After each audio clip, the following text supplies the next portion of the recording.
It's September. The temperature's dropping. Many farmers are starting to bring in their harvest.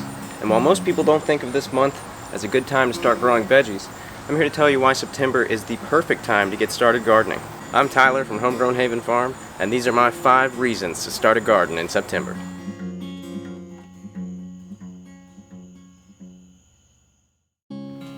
Reason number 1, you still have time.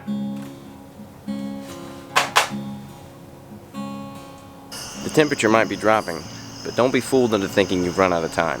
Depending on your growing zone, you may have until October, November, maybe all season long to grow your crops. We personally have October 20th marked as our first day of frost here in our zone 6B. And until then, you can bet we'll be planting. There are lots of vegetables that grow quick and easy, that can yield a high amount of food in a short amount of time. Baby carrots, scallions, and most varieties of radish can be grown from seed to harvest in about 30 days. On the other hand, some plants, like kale or peas, can grow right through the frost date and keep producing, even when covered with a layer of snow.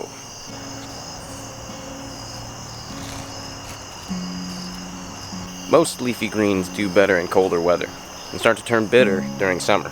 You can use this to your advantage by doubling down on some lettuce or arugula. And when frost does roll around, you'll have learned a thing or two about the fundamentals of plants. Reason 2. Start your crops for next season. Even if you miss your planting deadline for a harvest this year, you can still get a jump on next year by sowing crops that take time through the winter to germinate.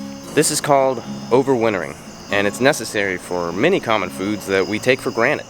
Potatoes, onions, garlic, these are just a few examples of crops that take multiple seasons to harvest, and that we eat nearly every day in some form. When you start to understand how long it takes for French fries to hit the plate, you'll want to start growing potatoes as soon as possible. Planting these vegetables can have a major impact on grocery bills, and your stomach will thank you for it. When the cold comes around, gardeners get ready for the next growing season. Time to get cooking. Gardening is therapeutic. It creates a beautiful space, saves on food costs, and brings balance to our lives. But bringing in a bountiful harvest won't mean much if you don't know what to do with it.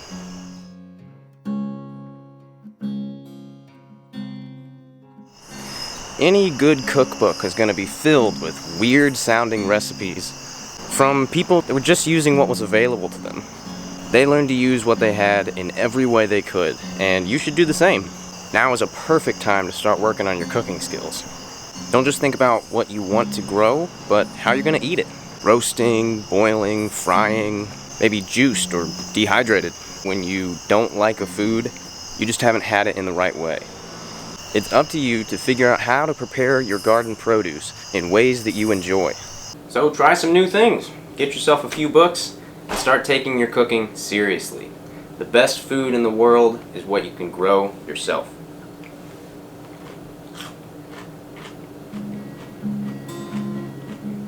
Reason number 4, start building your garden now. I can tell you firsthand, trying to assemble or build anything by yourself is difficult. And doing it outside in the middle of summer makes for an absolute miserable task. So why not turn the tables? Use the colder weather to get the hard work done, and you'll be far more prepared by the time the next growing season rolls around. Set up raised beds, build a fence for rabbits, maybe make a trellis for vertical or container gardening. There's no end to the things that can be done to improve the process from farm to table. So use the change of season as motivation. Now is the time to start getting things done. Time to get organized. The days are getting shorter and the nights are getting longer, at least in our corner of the world. The cold weather brings more time for indoor activities, like research and review. Start a portfolio for your garden. Fill it with specific information on what you want to grow. Take detailed notes on each plant and store it all in a binder.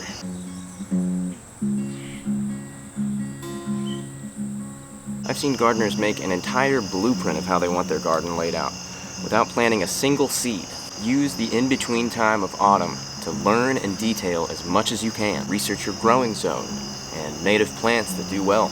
You could also make a trip to your local farmer's market and ask lots of questions. Plant people, in my experience, are very friendly and will often help if you ask for it. Watching lots of gardening videos doesn't hurt either. Remember, you can do this. September isn't just a change of season. It also marks a change in routine.